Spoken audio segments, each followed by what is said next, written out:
막실라리아의 경우 겨울과 봄 사이에 피우는 종류와 여름과 가을 사이에 피우는 종류 등 약 300여 종이 넘는 다양한 종류가 있답니다. 막실라리아를 키우면서 이 봄에 해주어야 할 가장 중요한 것은 다음 해에 또 꽃을 피우는 것입니다. 다음 해 꽃을 피우기 위해 햇빛과 물 관리를 어떻게 하고 영양제는 어떤 영양제를 사용하는지 그리고 분갈이 등에 대한 부분까지 같이 알아보도록 할게요. 안녕하세요. 오키드TV의 난나눔입니다. 며칠 전까지 두꺼운 외투를 입고 다녔는데 오늘은 나가보니까 반팔 차림의 사람들이 굉장히 많더라고요. 조금만 눈을 돌려도 천지의 벚꽃이 만발한 그런 모습이 아주 완연한 봄입니다. 이 아름답고 포근한 봄에 막실라리아의 관리를 어떻게 하는 것이 좋은가에 대해서 차근차근 같이 알아보도록 하죠. 일반적인 키우기는 제가 전에 막실라리아 나나 키우기 편에 동영상으로 만들어 두었으니까요. 초보자라고 생각하시거나 조금 더 기초로 알아야겠다 이렇게 생각하시는 분들은 이 동영상 끝에 최종 화면에 수록해 두겠으니 참고하시기 바랍니다.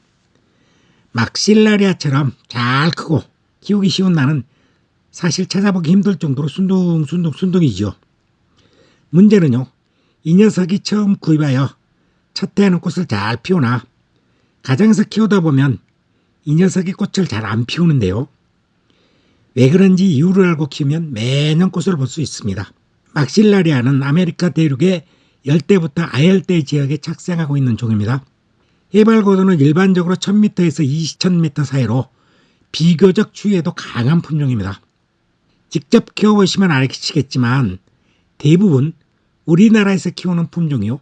추위와 더위 그리고 다른 열악한 환경에서도 아주 잘 견디는 품종이 대부분이기 때문에 원래는요 12도에서 15도 정도의 겨울 최저 온도를 요구한다라고 하는데요. 아주 심할 경우 5도 이상으로만 관리해도 다음에 꽃도 잘 피우고 번식도 양호한 경우를 볼 수가 있습니다. 그래도요 경험이 없으신 분은 최저기온 12도 이상 유지해주는 것이 좋답니다. 막실라리아 꽃을 보기 위해서는 가장 중요한 것이 햇빛입니다. 물론 영양상태라든가 나이라든가 저온 처리와 물말림이라든가 모두 중요하지만요. 그 중에서도 하나를 딱 꼽으라 그러면은 다른 남보다는 막실라리아의 경우에는 햇빛이 가장 중요한 요소인 것 같습니다. 막실라리아의 경우에 엔간에서는 죽지 않습니다. 키우시면서 가슴만 주의하시면요. 엔간한 건조에도 잘 견디고 조금 낮거나 조금 높은 온도에서도 끄덕없으며 꽃을 생각하지 않고 생육 상태만 본다면 햇빛이 조금 부족하더라도 잘 자라는 아주 쉬운 품종입니다. 다만요. 꽃을 보기 위해서는 반드시 장시간 햇빛을 주어야 하며요. 여기서 햇빛을 많이 준다. 이런 것은 강한 햇빛을 주라는 이야기가 절대 아닌 은근한 햇빛을 오랜 시간, 즉 장시간 주라는 이야기입니다. 제가 작년에 수술을 받느라고 난을 돌보는 일에 전념할 수가 없어서 실험 아닌 실험을 하게 되었는데요. 이 화분이 겨울 동안 빛을 보지 못한 화분이랍니다. 물론 가을에 물말림과 저온 처리를 한 상태에서 오로지 빛만 부족한 경우입니다. 이 경우 이렇게 한두 송이 피어가 나거나 이것처럼 아예 꽃을 피우지 않는 모습을 볼 수 있는데요.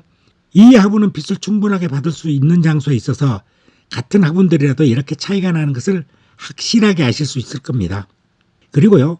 막실라리아는 건조에도 강하다고 했는데 보통의 착색란은 이렇게 벌벌하는 것이 있거나 풍란처럼 이렇게 뿌리에 스폰지 형태의 멜라민층이 있어서요.